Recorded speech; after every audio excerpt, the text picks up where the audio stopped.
आप तो 24 घंटे कुरान पढ़ते हैं, सर पे गोल टोपी लगा के, छोटे भाई का पजामा बड़े भाई का कुर्ता पहने।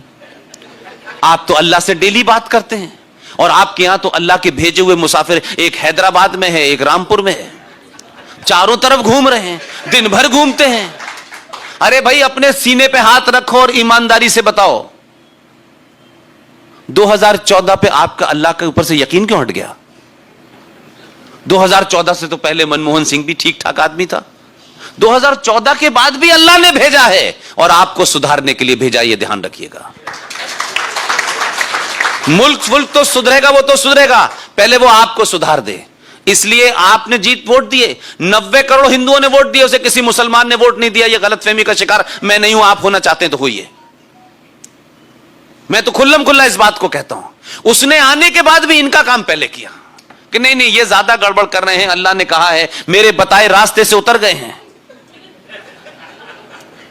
उन्होंने फरमाया है कुरान मजीद के अंदर कि जिन लोगों का अल्लाह पे ईमान है, जिनका मुसल्लत ईमान है, जिनका कंप्लीट ईमान है, जो अल्लाह के बताए रास्ते पे चलेंगे, अल्लाह फरमा रहे हैं उसमें, उन्होंने कहा कि मैंने तुम्हारे लिए सब कुछ दिया है, एवरीथिंग, लेकिन मैंने तुम्हें जिंदगी जीने के लिए कुछ रास्ते बताए हैं।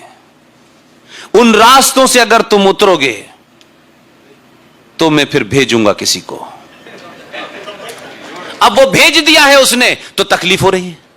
अरे आपको सुधारने के लिए भेजा है, आपको पता ही नहीं है कि 1400 साल में आप किस बीमारी से ग्रस्त हो गए हैं। इसलिए 15 साल की ठीक ठाक ट्रेनिंग गुजरात में देने के बाद दिल्ली भेजा, ताकि गलती ना करे, ठीक से ऑपरेशन करे। कहीं ऐसा ना हो कि सर्जरी में मरीज मर जाए।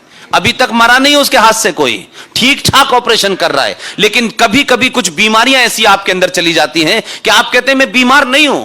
जैसे नशा करने वाले आदमी को आप कितना ठीक करें, उसे नशे की लत छुड़ाने के लिए धीरे धीरे छुड़ानी पड़ती है। एक बार में दवा देंगे तो वो मर जाएगा, इसलिए धीरे धीरे दवा दे रहा है।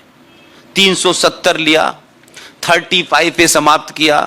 कोर्ट ने कहा कि यह देश जाग चुका है, क्योंकि इससे पहले इस देश का कोर्ट आपको सीरियस नहीं लेता था।